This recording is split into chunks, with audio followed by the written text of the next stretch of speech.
Kakashi was sleeping in his bed when his alarm went off. He groaned and slammed a hand onto the evil device as he pushed the covers away. He yawned and reached for his mask, putting it on and getting up. He looked at the time and groaned. It was one of the things he hated about being an Onbu captain, and that was getting up early for team meetings and reports. If he had known that he wouldn't have taken the promotion 2 years ago, but it offered him more time with Naruto and better pay. That was something he needed. Having a kid was expensive, that was for sure. Plus the fact that Naruto ate what seemed like his own body weight at times, where it all went he had no idea. After showing and changing into his Onbu uniform, he looked in on Naruto's room. It had changed over the years. Gone now was the crib and other baby things. Now the room held a toy box, a bed and a nightstand with a lamp and clock next to it. There was a small shelf of books that he used to teach Naruto to read, but mainly for him to read to Naruto at night. It was strange how in the past 4 years he felt less and less like a guardian and more like a father. He had few memories of his own father, and the fourth was the next best thing he had, so he had been playing it mostly by ear. He had asked a few others in Onbu for advice who had children, and thank God for that, or else he would have been totally lost. But looking at the small boy who was sleeping soundly in his bed, holding the fox toy that he had as a baby, he couldn't help but smile. Unfortunately, it was breakfast time and he knew that Naruto could be hard to wake up, and the Hokage had a mission for him, so he wanted to say goodbye before he left. He left for the kitchen and cooked up some ramen. It was odd how Naruto loved the stuff. He had the same love for it as Kakashi had for his icha, which he kept locked up so Naruto would never find them even if he was still learning to read. After the ramen was finished, he sat down and then took a breath. "Naruto, the ramen is ready," he called out. He raised a hand and ticked off 5 seconds with each finger. As soon as he made a fist meaning 0, Naruto burst into the room and jumped onto the chair, wide awake and still in his orange PJs. "Cool. Thanks, Daddy," he said, smiling happily as he dug into his food. Kakashi smiled behind his mask. Naruto had been calling him Daddy since he could talk, and in truth he liked it. Although Daddy had been his second word, his first was ramen, which he said for an entire day non-stop. So no wonder he loved that food. He watched as Naruto just inhaled his meal. "Naruto, I got to go to work today. You think you'll be okay for a bit? I have to arrange for someone to look after you before I leave," he told him. "'Kay, Daddy, is it going to be Iruka again?" he asked. "We'll see, Naruto. Now finish up and wash up, okay?" The young Genin named Iruka had taken care of Naruto a few times, but at the moment he wasn't sure. The Chunin exams were coming up and Iruka was going training since he was going to enter this year. It was nice, but he was one of the few people he trusted with Naruto.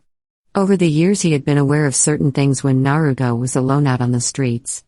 Like potted plants would fall and he just managed to pull him out of the way of them, or a cart that just happened to lose control nearly crashing into him.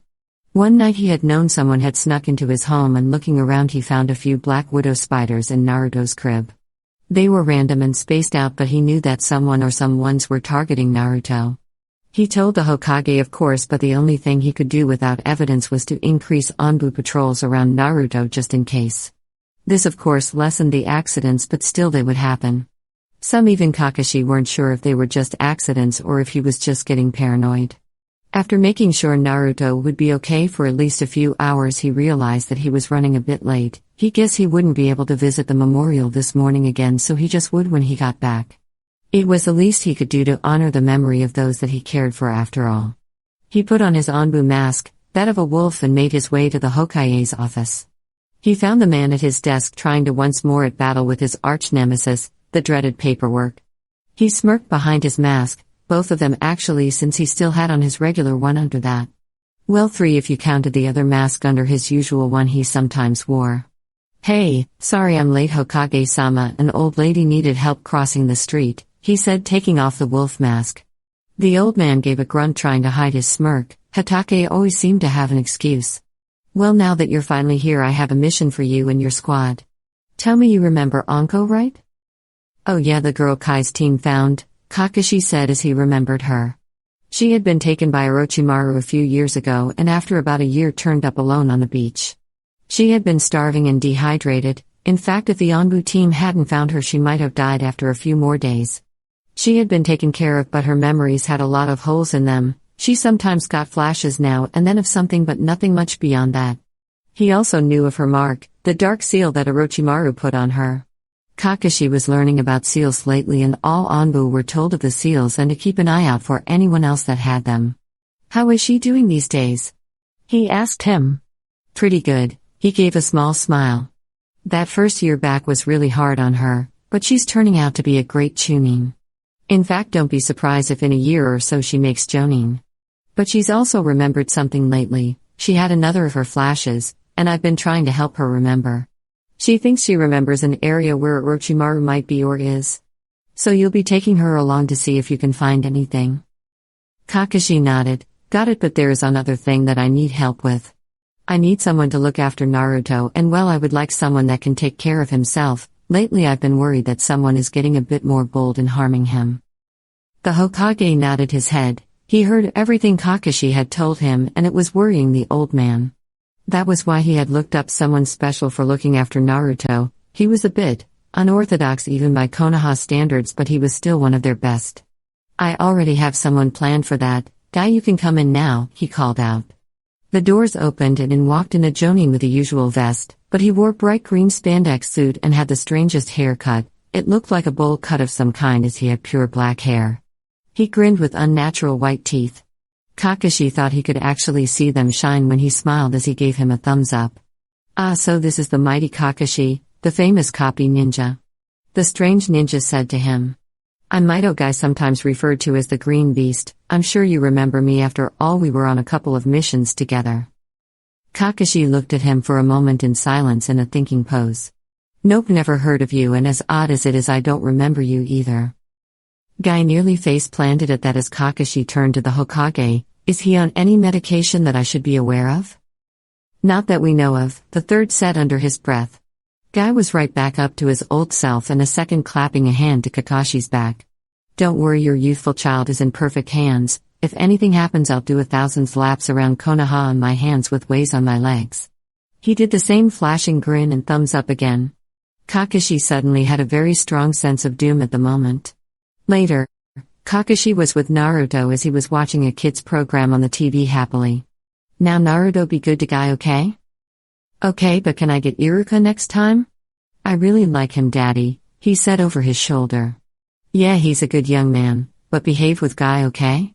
he said, knowing how Naruto could get, especially if he got too much sugar. The times he managed to eat too much of that even made him more hyperactive.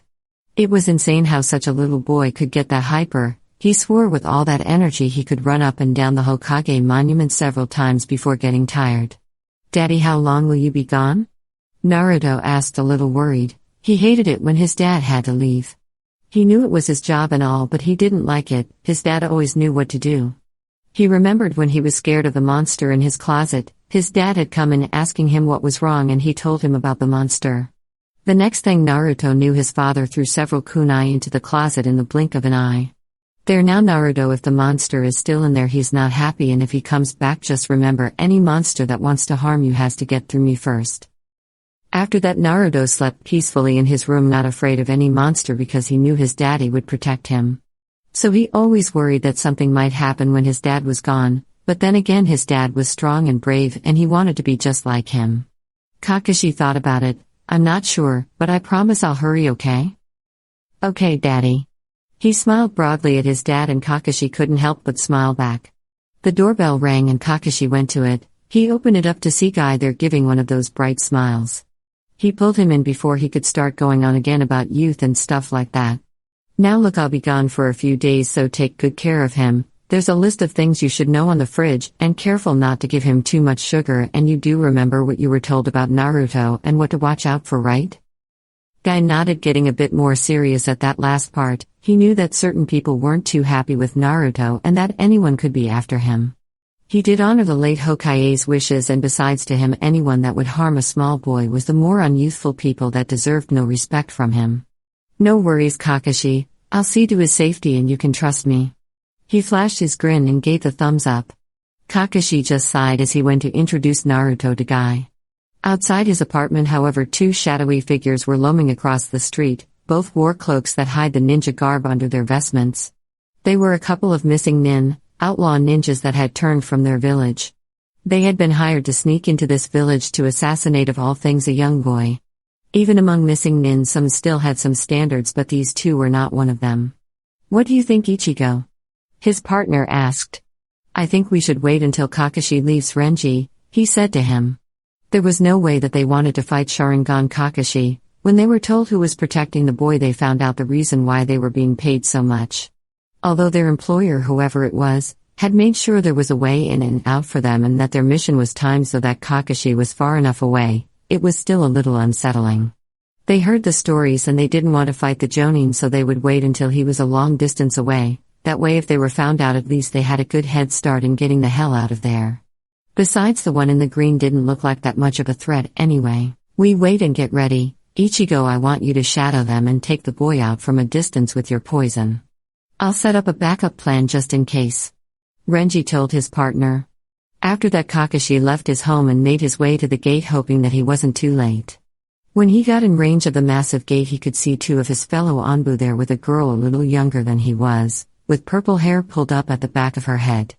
She was pretty looking, although the scowl on her face and how she looked a bit pissed sent him a few warning bells about her. Damn it, where the hell is he? I thought Anbu were supposed to be the elite ninjas of this city, and you'd think your captain would be on time for once, Anko said, taping her foot.